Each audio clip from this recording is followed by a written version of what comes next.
All right. Well, good morning, everyone. My name is Joe Kramer, and on behalf of the Michigan Bean Commission, welcome to our annual canning evaluation. It's a little bit different this year, and I want to say thank you to several people for really going the extra mile to, to help us get this organized. And I'm going to start with Dr. Mark Uber-Sachs. Dr. Uber-Sachs is retired Michigan State University professor who's sort of real world-renowned expert in canning. And he is so instrumental in all of our research projects. And he's been especially helpful with getting this project done every year, but this year in particular with moving us to this virtual format. So Dr. Uber-Sachs, we certainly appreciate your help and guidance there. Dr. Karen Seehey is with us today. You're going to hear from Dr. Seehey a little bit later, but she's also gone the extra mile to make sure that today was a success. And Dr. Seehey is a USDA geneticist that is stationed on the campus of Michigan State University, and she's an important part of our dry bean research programs year in and year out, and we sure appreciate all her efforts. And with her is Weijia Wang. Weijia, you'll be hearing from her as well today. The more and more that her and I have not personally spent a lot of time together, but I hear about her a lot. So Weijia, thank you very much for your help here this morning too. So I think that's where we'll stop for introductions for this morning. I do want to encourage you to post questions throughout the presentations today in the chat box. I think everybody is probably muted. If not, we'd appreciate it if you did. But if you have a question or as you have questions, be sure to pop those into the chat box and we'll do our best to get them answered. And you guys all watch for that and kind of direct those questions. Is Dr. Gomez on? Scott, did you notice? I believe he is. I'm here, Joe. Oh, good morning, Dr. Gomez. So also with us this morning, I wanted to be sure to take a moment to introduce you all to Dr. Francisco Gomez, are you creeping up on 1 year with the? Yes, next month, March 9th, will be 1 year officially. I thought we were very close. So Dr. Gomez heads up the dry bean breeding program at Michigan State, and we sure appreciate his efforts. Would you mind if just take a couple minutes and introduce yourself to the group, Francisco? Sure. Hi, everyone. My pleasure. Just like Joe said, I started a little less than a year ago, March 9th, right before everybody got sent home. It's been an interesting first year. It's been a lot of challenges, but I'm excited, especially following my predecessor, Dr. Jim Kelly. It's business as usual in the dry bean breeding program. Our goals remain the same: to release the improved varieties for the state of Michigan. My goal is to try to apply new technologies to the breeding program, basically to try to release these varieties a little quicker than we can. That's the challenge that we have. But besides that, we have a great team. We're really excited to move forward, and hopefully when things get back to normal, we won't be having this virtual discussion. It'll be face-to-face, and I look forward to that at some point. So thank you. Thank you very much. Thanks, Scott and Joe, for hosting this event too. We look forward to your outcomes, and we want to be part of that. So I think without any further ado, I'll turn it over to Scott Bales. And Scott, if you don't mind, introduce yourself. I'll turn off my video, and the floor is yours. Thanks, Joe. I'll go ahead and share screen here. So as Joe said, my name is Scott Bales. I am the dry bean specialist here at MSU. I am primarily supported by the Michigan Bean Commission. So it's kind of a unique role of this position of having that joint relationship between both the university and our industry stakeholders. So I think there's a lot of positive benefits that do come out of that. So I want to thank everybody for logging on here today. Typically this meeting is held, on MSU campus with a good group of us, standing around the table looking at these bean samples in person. While it's unfortunate we're not able to do that this year, hopefully we'll have some really good value and outcomes that do come out of this virtual format and a little bit of a chance to share a little more of the whole story of the year, which will be part of my goal in this conversation today. So really what we're looking for with this part of our research program is really the evaluation of unique end use quality traits for these varieties. Because we do know that certain varieties perform different than others. I'm going to really look to characterize and document those differences. So the whole basis of this is grounded in our driving performance trials. Formerly, these were known as the PRAB variety trials. They did come into Michigan State University when I started in 2019, but more or less they have resulted in the same type of output. This year we tested 148 distinct entries across 10 market classes. And generally this is always how I start, with growers. Looking at yield and primarily in my roles, I am more of a field agronomist, if you would think of it. But with dry beans, obviously we know we're not just raising, say #2 yellow corn. We have much more of a quality concern with some of these things. So it brings me into this food science world, and that's where with Mark Ubersak's help and Karen Seehey, they've really helped me bring me into that. Because we know we're looking for more than just yield out of these varieties. And that kind of brings home that point too. It's really important, the color and characteristics of these beans for our end uses. So in our trials, we're almost coming in on a full year cycle here. So if we roll back the clock here to, March and April of 2020, we start bringing in seed for these trials, packed in small plots for our research. That solicitation goes out to breeders across North America in both the public and private sector that are offered entry into these trials across the state of Michigan. So that seed comes into me here at the research farm in Ridgeville, Michigan. That seed is packed and prepared for planting in the field. After planting, we manage that crop just like we would any other commercial production. Our plots are within commercial production fields, so they're merely identical to what our commercial farmers are doing, and we take those through all the way through harvest with multiple evaluations in between for specific disease resistance traits and other things on our way to harvest. Following harvest, all these samples do come back into our shop. So this is us about the tail end of things. At our peak, this wagon is almost heaped over with samples. This year we brought in about 3,000 separate distinct samples, each one representing a different replication of a distinct variety. So that really brings us to the full circle. Once those samples do come in, they're cleaned, weighed, and re-moisture tested, and we're able to produce this data for our growers and release it. Looking at things like maturity, flowering date, plant height, lodging, disease resistance, yield, looking at those yields across multiple locations and years, and also looking at some other traits such as seed size. After we finish that up, that's our first publication for the year to get that out to our growers as they make some seed decisions very early in the year in that November and October period. Then we bring it around to looking at some of these quality things. So each of those samples are rebrought, subsampled. We'll retest those for moisture, and then we'll produce a solid sample for each can that we'll talk about today. And that's a 115 gram sample of solids that go into these discrete bags that we use for soaking and blanching that do have that barcode label on them so that we remain with that identity for each sample. Each of these different market classes do have a different procedure for how we either overnight soak. We'll do a soak at 125 degrees Fahrenheit for classes such as Navy, Great Northern, Small Reds, and White Kidneys for that 30-minute time period. And then we do have that blanch at 200 degrees for a different time period for each of these as we look. For example, with the black market class, we're only doing that blanch at 200 for 90 seconds.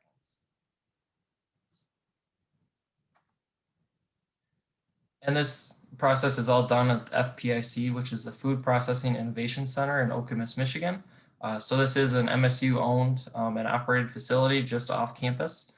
So it's a great resource that we do have here to be able to utilize their food grade equipment and steam kettles and retorts to do things in a commercial type fashion, even with all of these discrete samples as we're working together to get this done.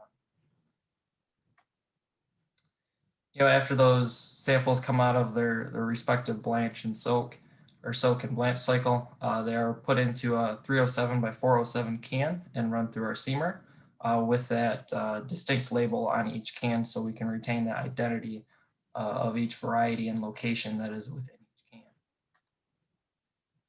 A little more about what that procedure looks like. It is that 307 by 407 can size. It's filled with brine at near boiling, 212 degrees Fahrenheit. Our brine recipe consists of tap water with 1.5% sucrose added, 1.2% sodium chloride, and 0.005% calcium chloride. And then they're cooked in an Alpax retort with a thermal cycle of 19 minutes at 250 degrees with one rotation during that cool down. After we move through that process, cans are left to equilibrate for 3 to 4 weeks. This year it was right about 4 weeks. We were able to open those cans back up, get them out on our tables and evaluate them. Typically this is done, at a meeting with this group. However, due to some different executive orders and things this year, we're not able to host a meeting of that size. So all samples this year were evaluated by a 12-member panel.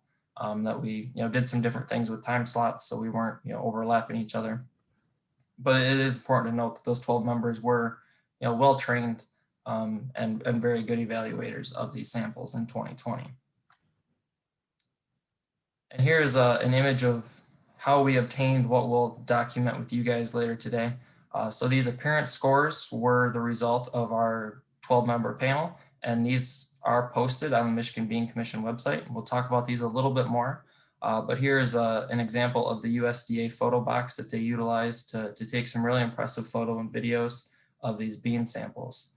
And with that, I'll introduce our next guest. I'll stop sharing here and introduce Dr. Karen Seehey, research and plant geneticist with USDA-ARS. Thank you, Scott. It is really nice to see everybody here this morning. And as Scott said, I'm a dry bean geneticist, and canning quality is one of the major focuses of my research. And there are 3 things that I'm really interested in when I am thinking about canning quality.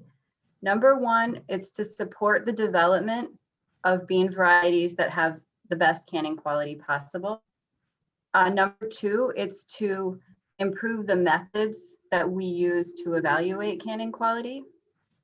And number 3, it is to understand what other factors besides genetics influence canning quality. And so 2 of the factors that I'm especially focused on now are the production environment, and secondly is the harvest conditions and the harvest methods. So those are really the focus of my canning research. And I just want to say, I'm really happy to have this industry participation.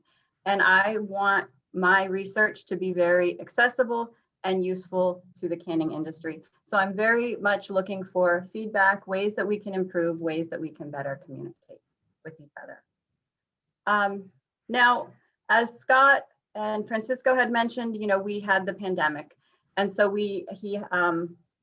the way that we normally evaluate is we have a group of trained panelists come in and they look at all the samples. And so that really wasn't possible for my lab this year. We needed to find a new way to evaluate our beans. So what we did is we started to develop videos to evaluate our beans. And the work was really done by Weijia Wang, who was introduced already by Joe Kramer. And so what she would do is open samples and then have that photo box that Scott shared, and we would go ahead and rate. So there's a lot of benefits to that type of a method, is that first of all, more people can now watch these videos than just the people that can be present. There's also the benefit that now we have a very uniform view of how we're looking at each sample. And when all the samples are laid out in the table, we know there's lots of people around, there's lots of noise, and there's even different lighting.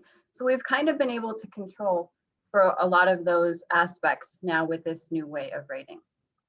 But there are also some negatives. And I would say one of the negatives, first of all, is you can't walk around the table easily and see what kind of variability is present within all of the samples. So it makes it a little more challenging.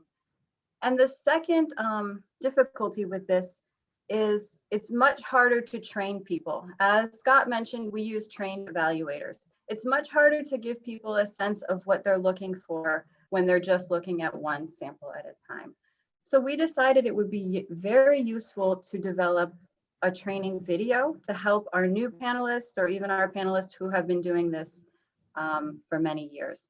And so Weija developed this training video, and now we are going to watch the video. It is about 16 minutes, and this was just developed this year, and this is what we're hoping to use to help evaluators do a better job of evaluating samples, because it isn't easy. Even for us trained panelists, it's not easy to fully use the scale. So now I'd like to turn it over to Weija Wong. She, as Joe had introduced her, she's a PhD student at Michigan State University. And she'll start the video.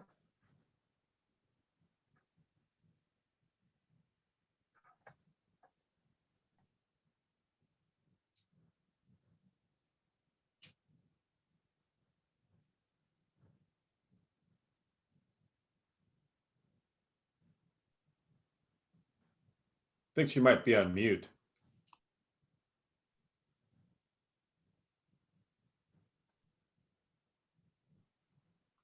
From left to right are dark red.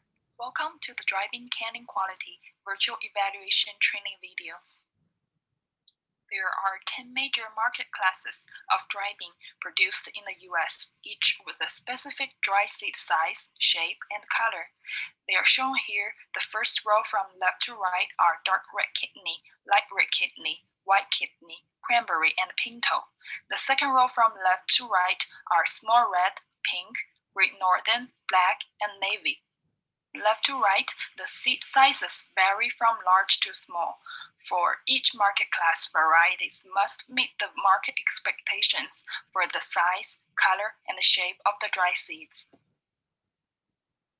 After harvest and prior to canning, seeds are cleaned to remove defects that are visible on the dry seeds, with examples shown here. The canning process ideally begins with dry seeds that fit market class expectations for seed size, shape, and color, and have been cleaned to remove defects and debris.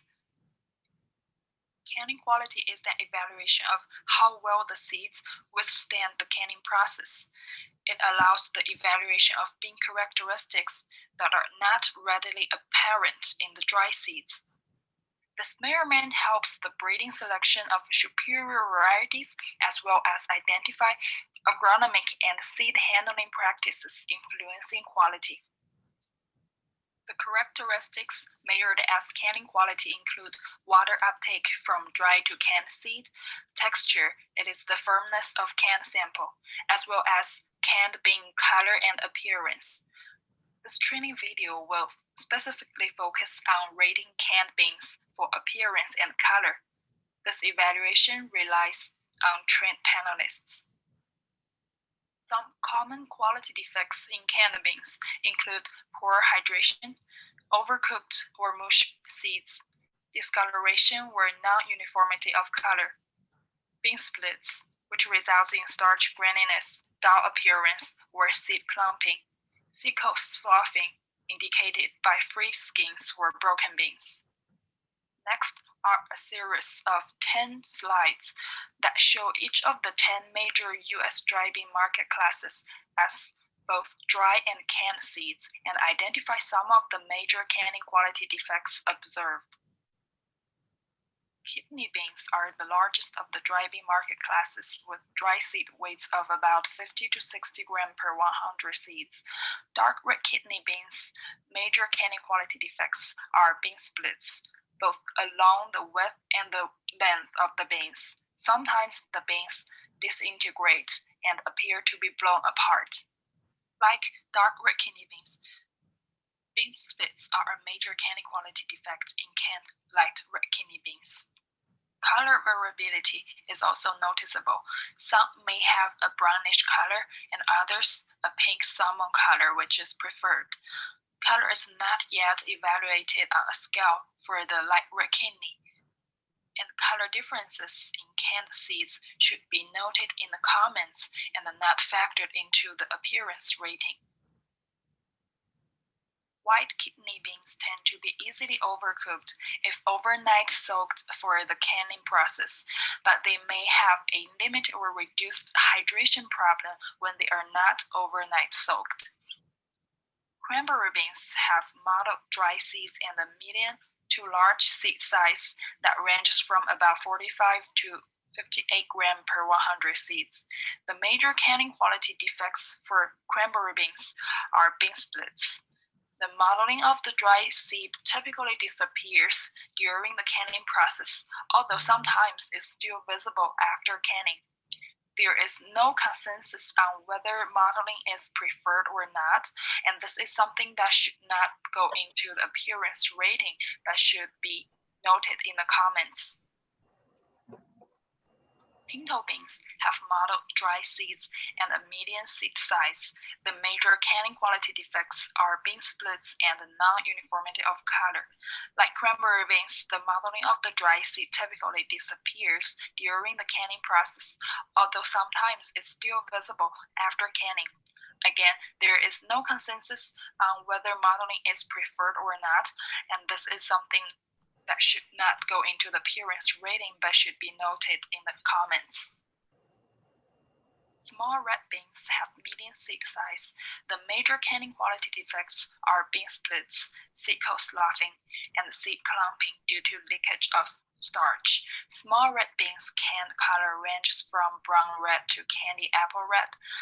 Color is not yet evaluated as a scale for the small red class, and the color differences in canned seeds should be noted in the comments and not factored into the appearance rating. Pink beans have medium seed size. The major canning quality defects are bean splits, non-uniformity of color, and seed clumping. Color is not yet evaluated on our scale for the pink class. The color differences in canned seeds should be noted in the comments and not factored into the appearance rating. Great Northern beans have medium seed size. The major canning quality defects are bean splits and mushy seeds. Black beans have small seed size. The major canning quality defects are discoloration and bean splits. Black beans are the only class at this time where color is evaluated by trained panelists. Navy beans have small seed size. The major canning quality defects are bean splits and starch leakage. A summary of rating scales for canning quality evaluation is presented in the following segment. It is a 1 to 5 scale, with 1 being the worst and 5 being the best. If a sample looks unacceptable and has severe split seeds and seeds blown apart, it gets a score of 1. If a sample looks poor with seeds badly split but holding together, it gets a score of 2. On the contrary, if a sample looks excellent with less than 10% of seed splits, it gets a score of 5.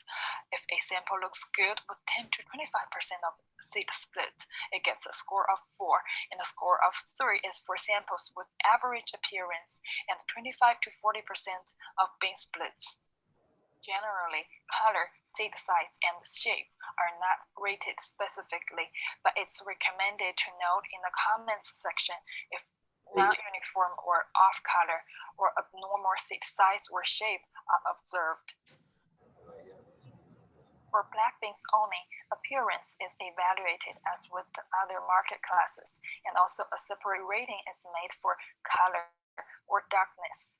The evaluation scale of color is also 1 to 5, with 1 being very light brown color, 2 being slight dark brown, 3 being average brown black, 4 being dark brown or medium black, and 5 being very dark with 100% uniform color. Canned samples for each market classes and their ratings for canning quality is presented in the following segment. This is a dark red kidney sample. It has been rated for an appearance score of 2, where the seeds are badly split but holding together. This is a dark red kidney sample rated for an appearance score of 3, for there are about 30 to 40% of split seeds.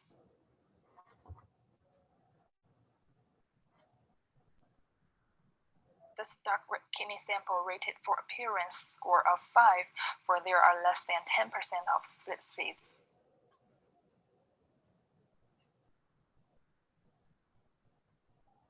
This is a light red kidney sample with an appearance score of 1, for the seeds are badly split and seeds blown apart. This is another light red kidney sample with an appearance score of 2, for the seeds are badly split but holding together.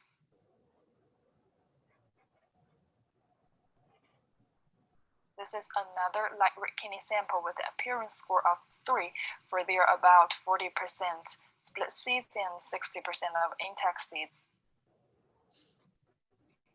This is another light red kidney sample with an appearance score of 4, for there are over 10% but less than 25% of seeds split.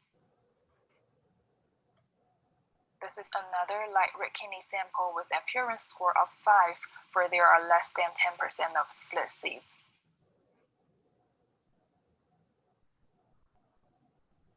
This is a white kidney sample with an appearance score of 1, for the seeds are badly split and seeds blown apart.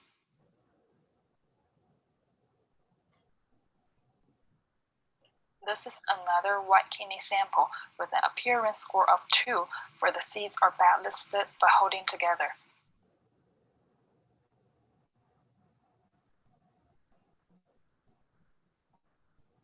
This is a cranberry bean sample with an appearance score of 2, for the seeds are badly split but holding together.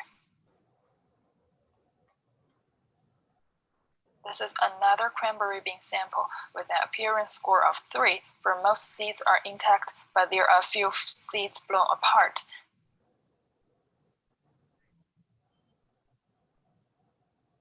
This is another cranberry bean sample with an appearance score of 4, for there are over 10% but less than 25% of seeds split. This is a cranberry bean sample with an appearance score of 5, for there are less than 10% of split seeds. This is a pinto bean sample with an appearance score of 1, for the seeds are badly split and the seeds blown apart.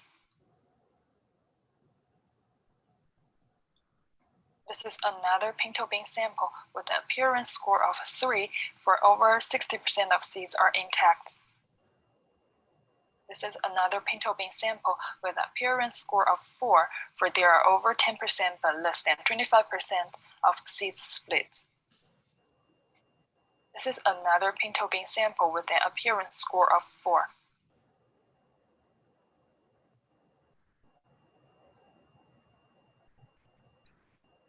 This is another pinto bean sample with appearance score of 5.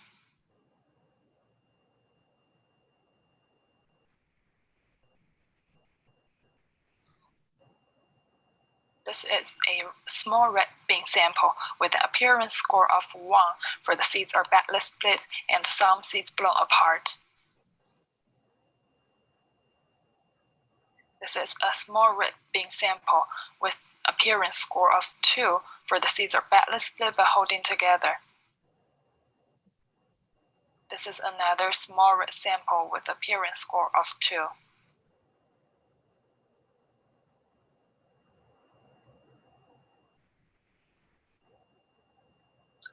This is another small red bean sample with an appearance score of 4, for there are over 10% but less than 25% of seeds split.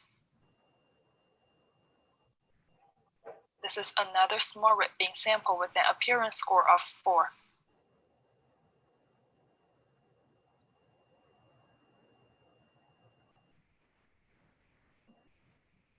This is a pink bean sample with an appearance score of 2, for the seeds are badly split but holding together. This is another pink bean sample with an appearance score of 3, for there are over 25% but less than 40% of beans split.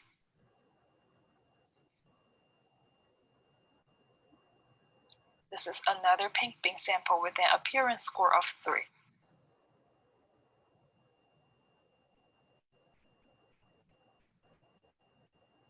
This is a Great Northern bean sample with an appearance score of 1 for the seeds are badly split and seeds blown apart. This is a Great Northern bean sample with an appearance score of 2 for the seeds are badly split but holding together.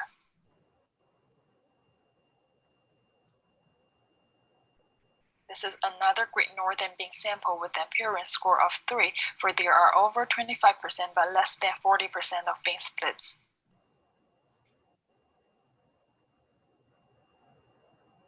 This is a Great Northern bean sample with appearance score of 5 for there are less than 10% of split seeds. This is a black bean sample. Black beans are evaluated for appearance and color. This black bean sample with the appearance score of 2 for the seeds are badly split but holding together. Its color score is 3 for an average brown color. This is a black bean sample with the appearance score of 2 for the seeds are badly split but holding together. Its color score is 5 for a very dark black color. This is a black bean sample with appearance score of 4 for there is about 10 to 25% of seeds split. Its color score is 5 for a very dark black color. This is a black bean sample with an appearance score of 4 for there is about 10 to 25% of seeds split. Its color score is 2 for a slight dark brown color. This is a black bean sample with an appearance score of 5 and a color score of 5 for its excellent appearance and a very dark and uniform color. This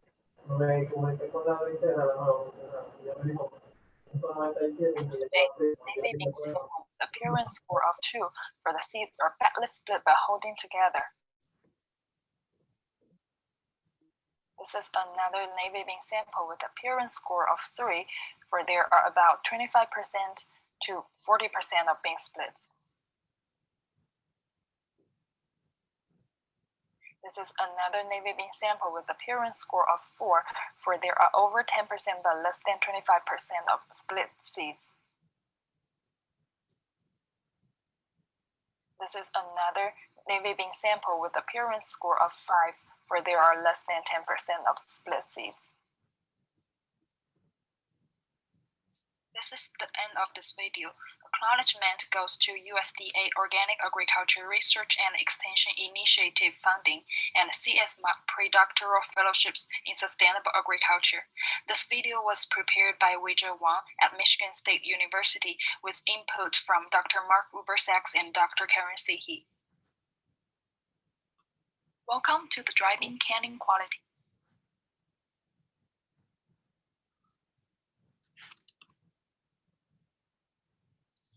Thank you for watching.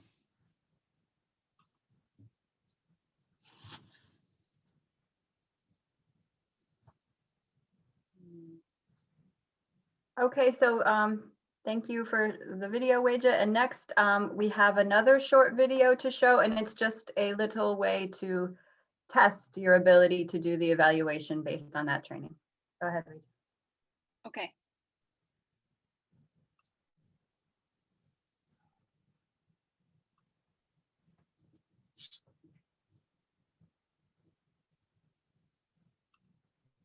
Sorry.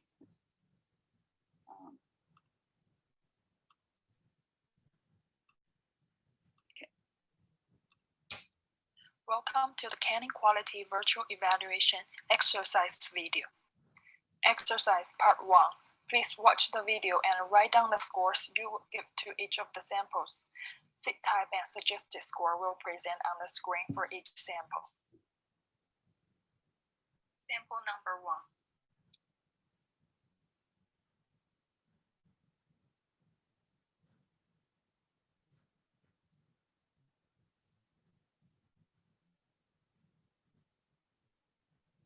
Sample number 2.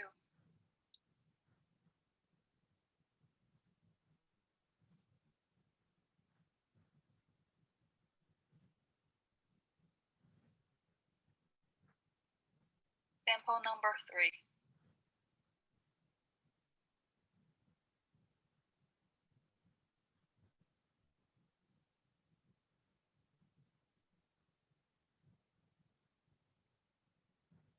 Sample number 4.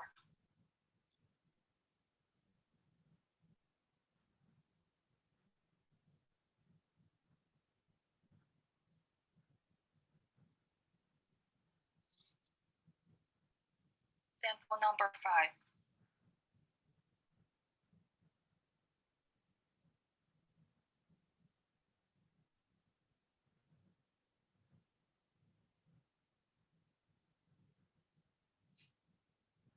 Sample number 6.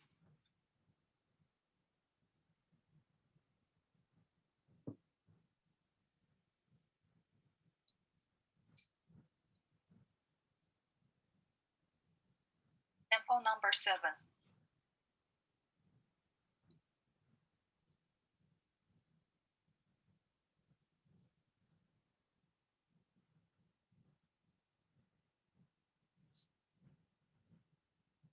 Sample number 8.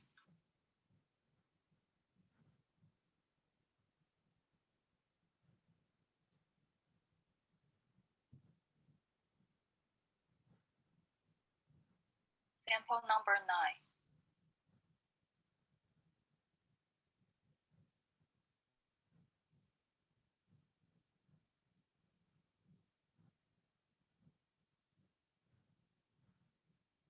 Sample number 10.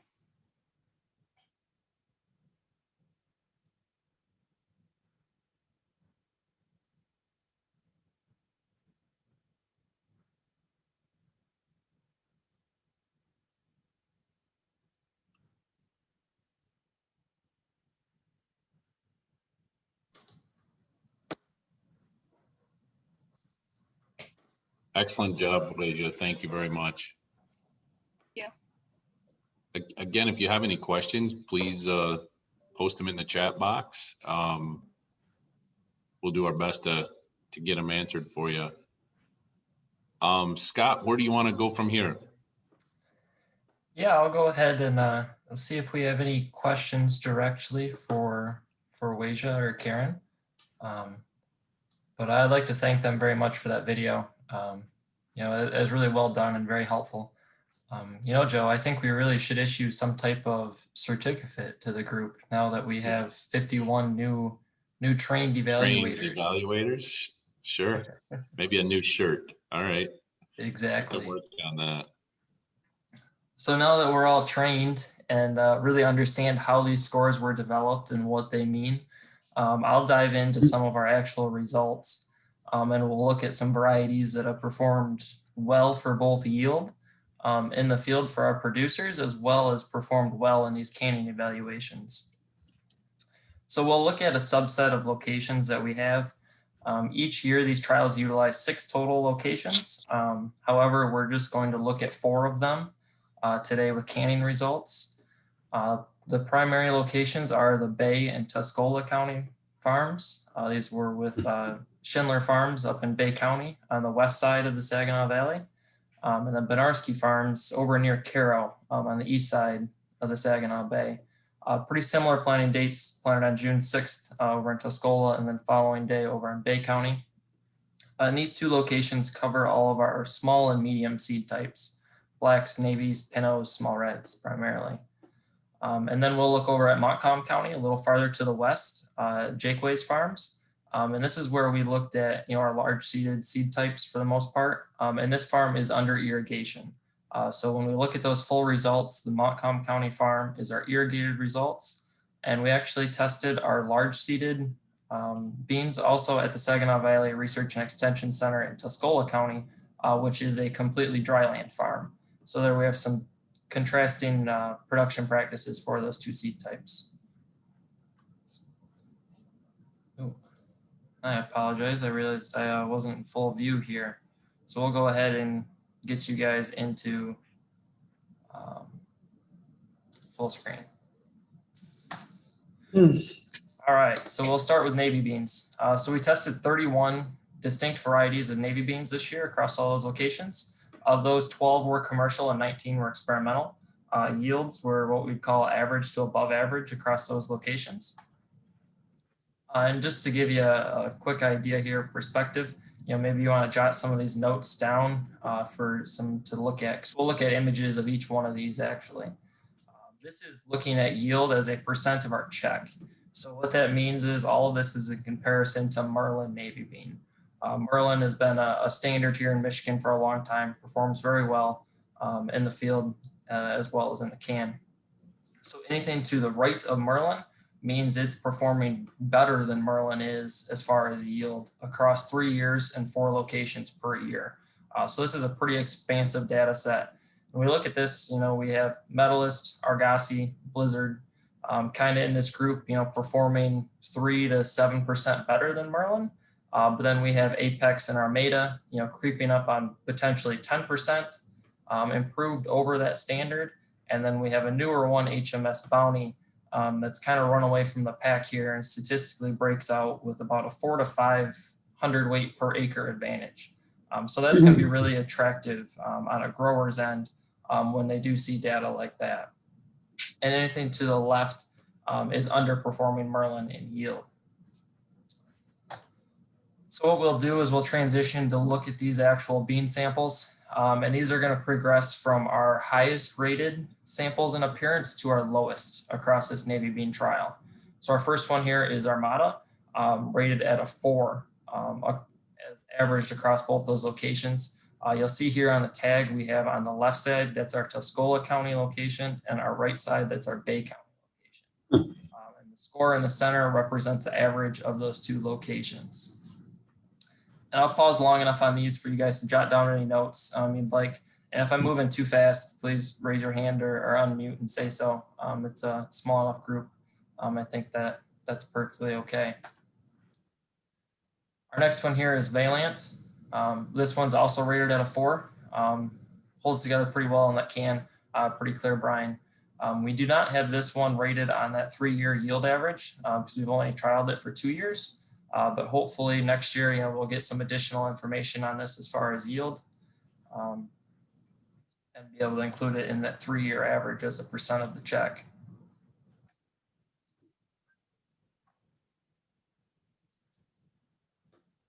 Apex, that was one that you've seen was performing better than Merlin as well, scored at a 3.9 across those 2 locations.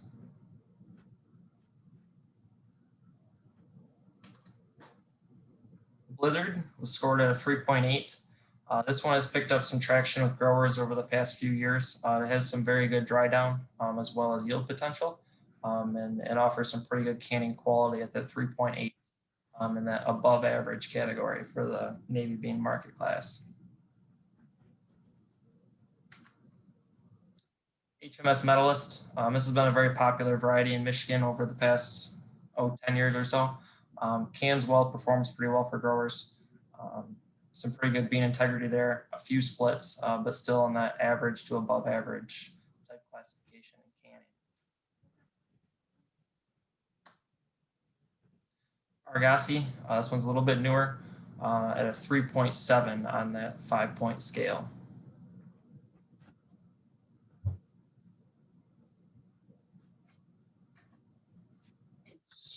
Here we have one of the first experimentals that we'll look at, 15095. So as the general rule, when you see a number like that, that'd be an experimental line from a breeder. This one in particular is from Provida. It's been pretty promising over the past couple of years. So we also screen these for canning acceptability as they go through that breeding process. So this one looks very acceptable, scored at that 3.7.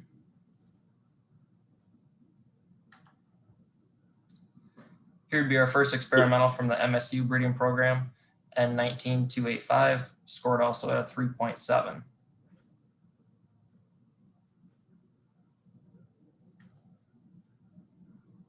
we come to Nautica, 3.6 on that 5-point scale.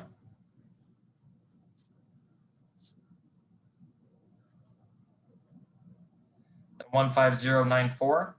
This would be an experimental from Provida, closely related to that 9.5 we had just looked at. Looks like potentially a little more breakage here with that 3.5 score.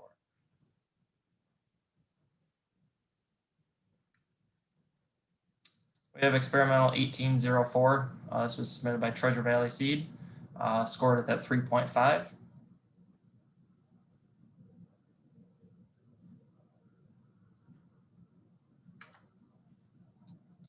HMS Bounty. So this was the variety that we looked at in that first yield table that was really performing well compared to our check. It also performs well in the can at that 3.4. So very, very acceptable scoring based on these canning evaluations.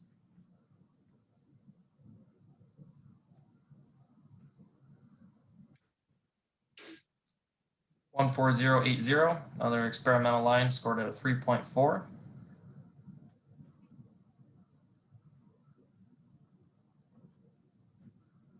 Vigilant Navy Bean, scored at a 3.3. A little bit shorter maturity bean, has had some popularity with growers. Primarily, it dries well, yields well, and has a shorter maturity. Can offer some advantages in the fall for producers.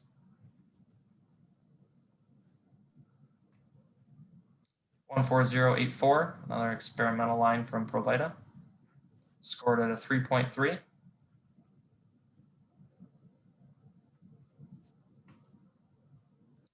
And also scored at a 3.3 is 14089.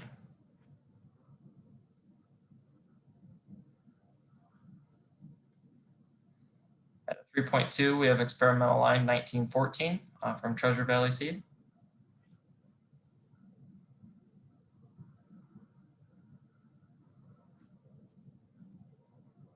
And then we come to that standard in the yield table of Merlin Navy, scored at a 3.2.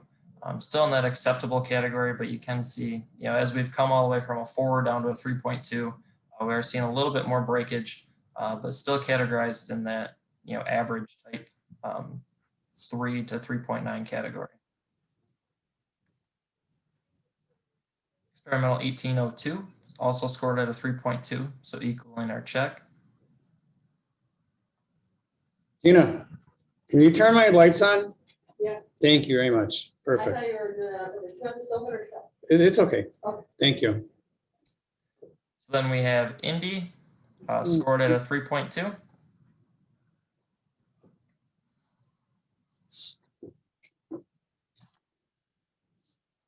(12039). So this has been a Navy bean that had been really exciting in yield the past couple of years. But we do see some of those other experimentals have a little bit of a quality advantage over it, scored at a 3.1.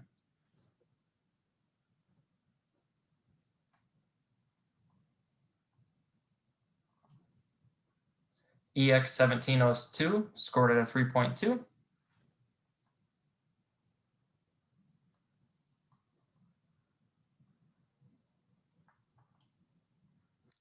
EX1711, scored at a 3.1.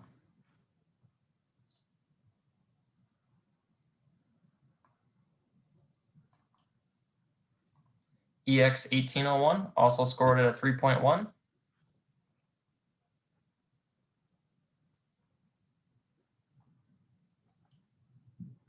SV1893GH, scored at a 3.1. You can notice a little bit of a darker color with this particular entry.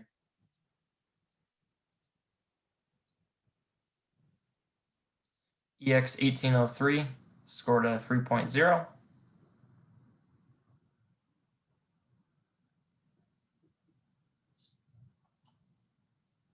N19253, scored also at a 3.0.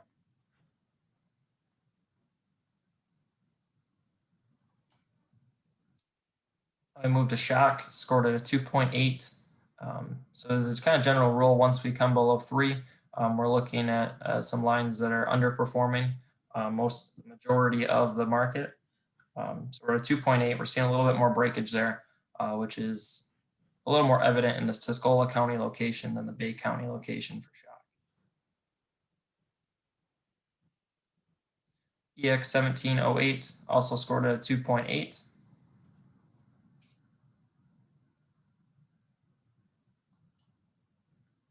N18103 scored at a 2.8.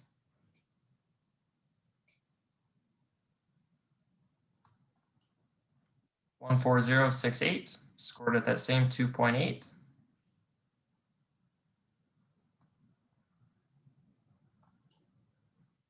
And that'll conclude our navy bean trials, and we'll move on to black beans. So the black bean trial is our second largest trial with 29 entries. There are a few less commercial entries here, as we're only looking at 9 commercial entries, but we do have 20 experimental. So that's exciting news. When we look at yield, I'm always blown away by our Huron County location in 2020 this year. Across all entries, that location averaged over 40 hundredweights per acre. So it really shows the yield potential that our black bean market class does have, with those remaining locations, still yielding average to above average. We'll look at these same entries across those yield as a percent of a check. We're looking at Zorro as our check. It's been around from MSU for a good number of years now. Very good yields, average canning quality. And then we kind of break into 2 groups as we look to the right of that, where we have Black Bear, Zenith, and Black Tails that perform in yield somewhere in the 3 to 5% better than Zorro. However, those do statistically group together. However, where we have pulled away from the remaining entries is with these next 3, which are relatively new releases from both MSU in the case of Adams and Provida with Spectre and Blackbeard. In this case, we're looking at a 4 to 6 hundredweight per acre advantage over our check with these 3 new entries. So that's exciting news.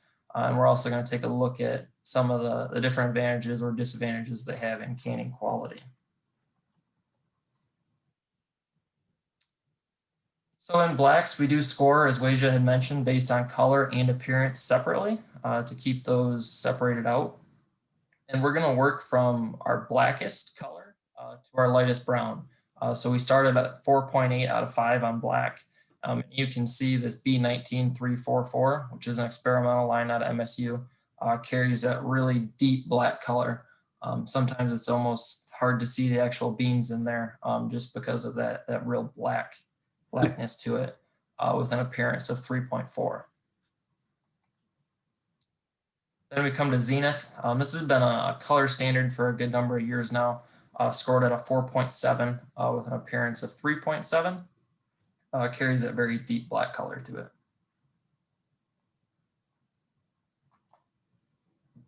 Another experimental from MSU in Francisco. This is B17220, a little bit later in color at 4.5, but pretty good appearance at a 3.9 with very few splits and breaks.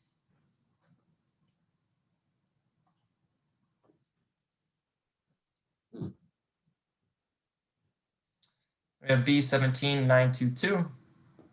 Here we have a color score of 4.3, an appearance score of 3.8.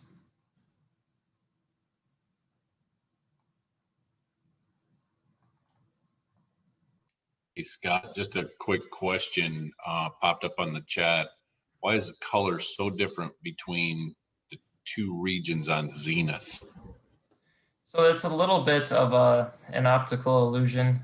There is some slight color differences, but some of this was a bit of a contrast difference as we were trying to really depict the appearance of those beans as well as the color. So it is a little bit lighter in that Tuscola County, but overall the difference wasn't as dramatic as it may appear here. And then also just a general question, do you treat your samples any different in scoring between fields that have been irrigated or non-irrigated? We do not. We utilize that same scale on those, which so far everything we've looked at has been dry land. That comes into play when we look at our kidney bean samples a little bit later on. Thank you. Okay, so then I'll move on to Blackbeard. Here we have a color of 4.2, appearance of 3.8.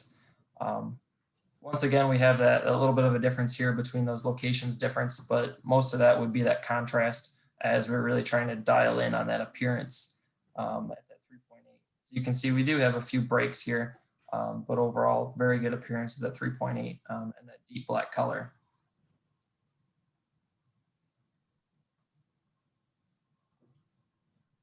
So I have B3036381 from ADM. Here we have a color of 4.2 and appearance of 3.9.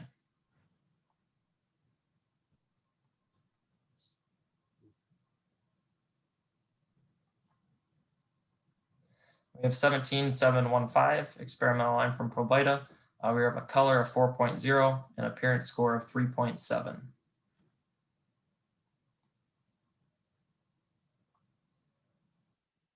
We have B18204, experimental from MSU, color at 3.9, appearance at 4.1.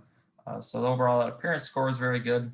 The color is still very good at 3.9, but we have come down a little bit from where we started at that original 4.8.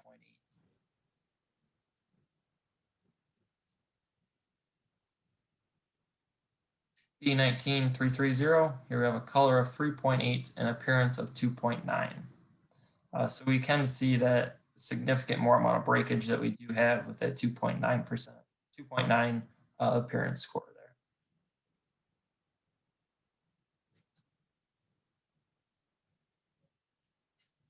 Then we have 15619, color at 3.7, appearance 3.3.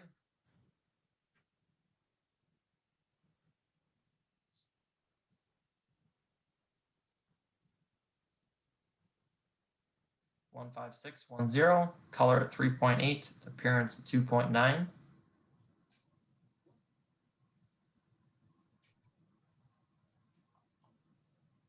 One 17708, color at 3.2, appearance at 3.5.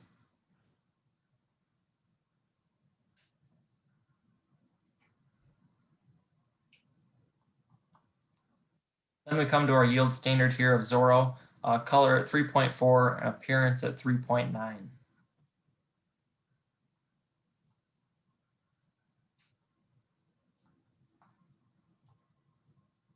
We have Spectre. So if you remember, this is one that had yielded very well. Here we have a color at 3.0 and appearance at 2.4. So we're seeing a little bit of degradation in color there compared to where we have come. And appearances, we do have a little more breakage there with that 2.4.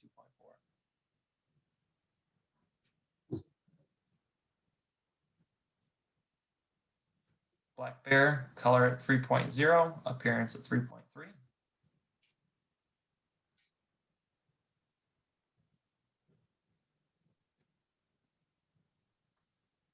One 16590, color is at 3.0 and appearance at 2.8.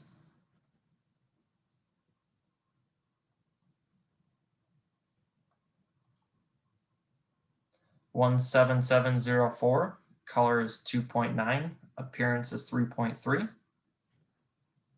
You know, if we think back to the scale that Weija had brought up to us before, you know, we're definitely moving more into that brown color rather than the deep black as we move down that scale now that we're below 3. And we have 14500. So this has been an experimental that's been really exciting as far as yield. It was not included in the yield slide with the commercial entries, as it has not been officially commercialized yet. But it has some really impressive yield potential. We're looking at a color of 2.9 and appearance at 2.8 for 14500.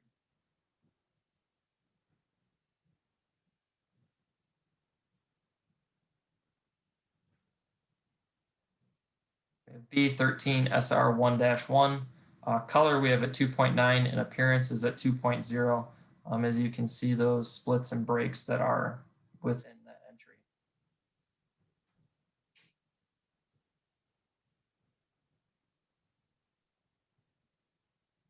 We have ND Twilight. So this was an entry from North Dakota State University, one of their newer black beans. Here we have a color at 2.8 and an appearance also at 2.8.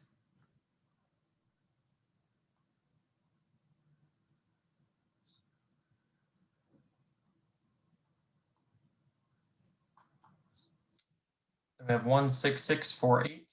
Here we have a color at 2.8 and appearance at 2.5.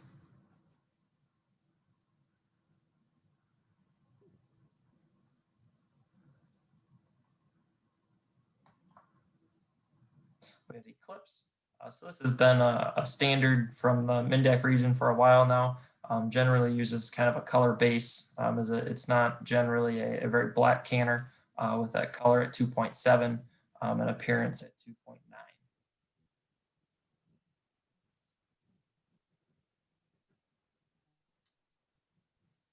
17751. We have the same color score of 2.7 and an appearance at 2.5.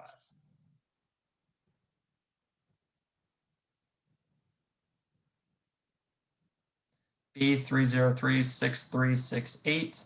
Here we have a color at 2.7 and appearance at 2.5.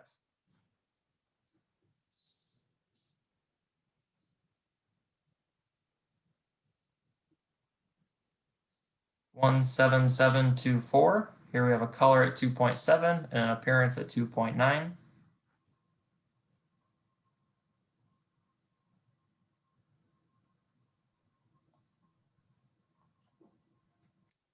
Adams. So this is one that we had talked about yielding very well and being a relatively new variety in the marketplace.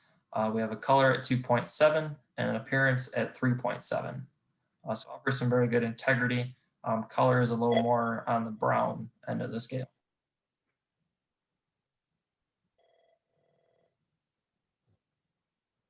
And the last one to look at is Black Tails with a color score of 2.6 and an appearance at 3.2.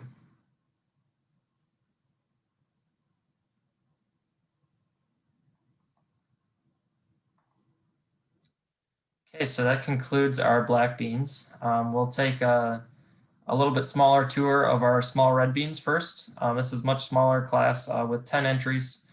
4 of these were commercial, 6 were experimental, with yields in that same average to above average, somewhere between the low to mid 30s down to about 20 bags per acre across those locations. When we look at the same yield table, this one is a little bit different. So we've had Viper Small Red as our standard in this market class for a while. And any new entries have had a hard time catching up with Viper as far as yield. Cayenne does group with it statistically. Numerically, it looks like it's about 4% behind Viper in yield across 3 years and 4 locations. And then our next group, we have Caldera and Ruby that do statistically come away from Viper. And it's about a 1 to 400 weight advantage to Viper and Cayenne over our remaining commercial entries. So once again, we'll start from our best appearance scores and work down to our worst. Our best one this year was R17604. So it's experimental from MSU at that appearance score of 3.6.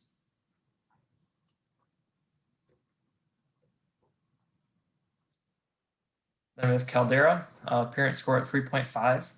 The color of Caldera can be noticeably a little darker at times, as if you look closely at the hilum, especially in that Bay County location, it has that deep red color to it, somewhat unique to Caldera.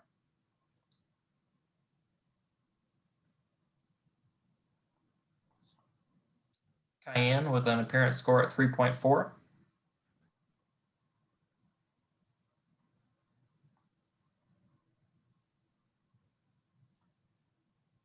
$17,839, appearance score at 2.6. So you can see we have taken a relatively large jump from the first 3 we looked at being in the 3s. Now we're down to the mid 2s as we are seeing a little more breakage in these entries. Then we have Viper, our standards, scored at a 2.4.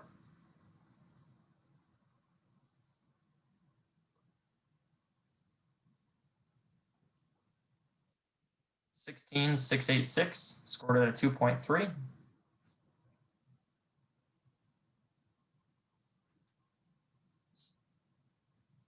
$17,835, also scored at a 2.3.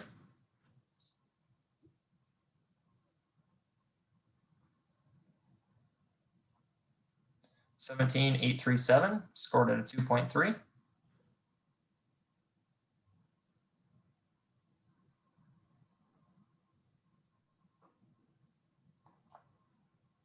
Then we do have one pink bean in this trial. This is S18904, experimental line from MSU, scored at a 1.8.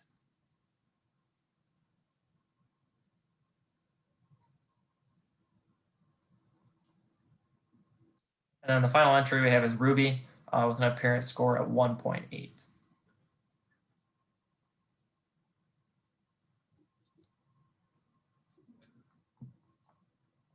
So we won't spend long at this, but I did want to mention it. So we do have two new releases, one in the Great Northern class with Eiger, picture there of it in the field on the right, and then Charo, our Pinto bean, on the left.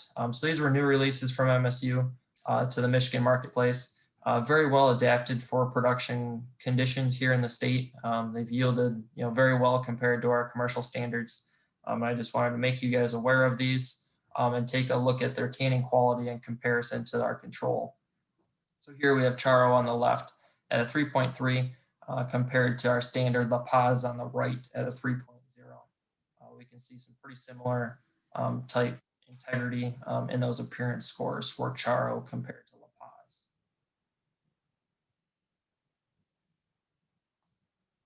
And then looking at our Great Northern, we have Eiger on our right at a 3.2 appearance score and Powderhorn on the left at a 4.0. So we have seen a little more breakage with Eiger, but overall still very acceptable in the Great Northern market class.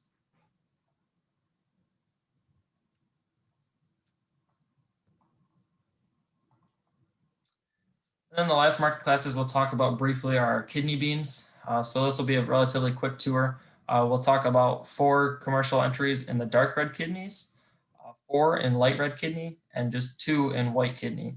So if you want to take any notes on these, this is looking at them in yield for both irrigated and dry land conditions, just numerically. So the lighter green is our irrigated locations over 3 years. And the darker bars are our dry land locations over that same 3-year average. So in dark reds, we can see that our standard there in Montcalm is still performing very well, even though it's a very old standard.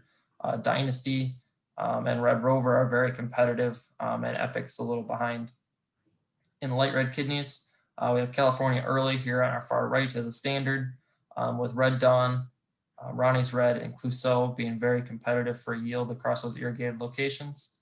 And then in white kidneys, we have a standard here on the right of Beluga, and then one experimental K16924 on the left that has been really exceptional in yield for white kidney market classes.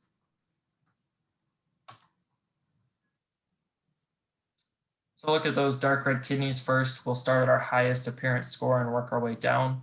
So we have Montcalm on the left, and these are all from our irrigated location just for the images.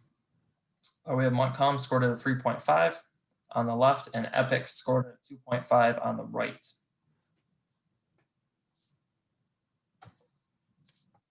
Then we have Red Rover scored at a 2.6 on the left with Dynasty scored at a 1.9 on the right.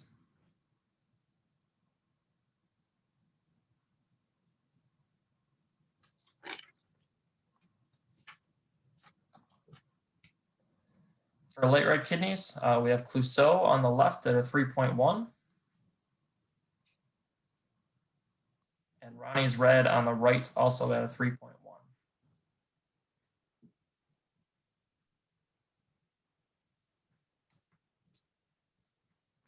Then for the last two, we have Red Dawn scored at a 2.7 on the left.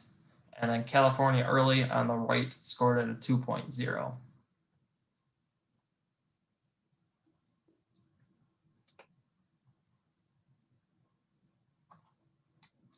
And for the last market class we'll look at is our white kidneys, where we have Beluga on the left scored at a 2.8, and then the experimental K16924 on the left scored at a 3.5.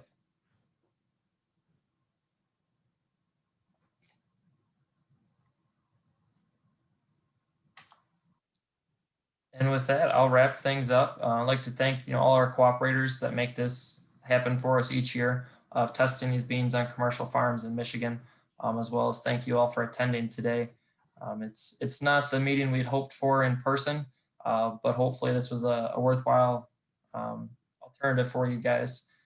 This meeting has been recorded and will be posted and available on michigan.com/research.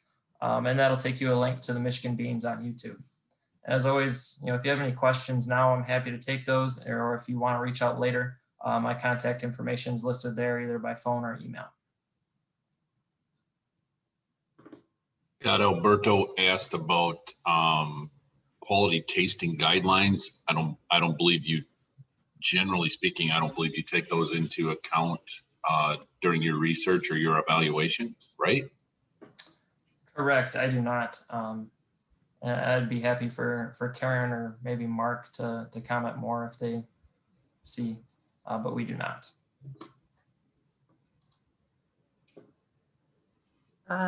We have just started tasting beans, not necessarily our canning samples, but we are trying to develop evaluation of flavor of beans. It's going to be a long time before they are available for canned bean samples.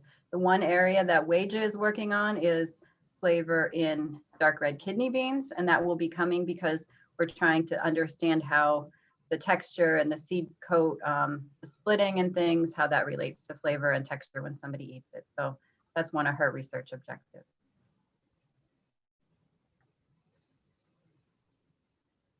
As Scott mentioned, we'll post this video on our website, and it'll be very shareable so that everyone is more than welcome to share it with their staff or their customer or however you want or you need to use it. And please pick out whatever sections of it you want to share. So happy to have that. Are there any other questions? I'm dying to hear from Greg Drago. I see him up in the corner of my screen. And Greg, good morning. It's great to see you. You just muted yourself, but I just wondered if you had any questions. No, it was excellent in my opinion. It's great to see it in front of you to refresh your memory. It was excellent, really. I don't think you could have done a better job. No, I appreciate that. Thank you very much. I know you've been to this event on many occasions, and so I picked on you because I was curious as to how you compared the in-person to this. But I'm pretty impressed with it. They did a great job. I think it was actually better this way because you could really see the details and close-ups, things you wouldn't catch normally in person. So I think this was really good. Worked out great. Looks like we do have a couple of questions in the chat. So one was about texture being included. So texture is somewhat evaluated in those scores, as when you look at them beans and you can tell whether they're really mushy or too firm. But we do some more in-depth analysis, especially Karen's lab group, looking at actual measurements of texture. So not directly in the full panel that we look at, but some more comprehensive analysis is done with some specific objectives. And it looks like there's one more question about Pinos. Yeah, not many Pinto beans are evaluated in these trials, as Michigan isn't a major player in the Pinto bean market. We do have a few tested and are posted in the full data set on michiganbeans.com/research, more than what we went over today, but still it's limited to about 5 entries.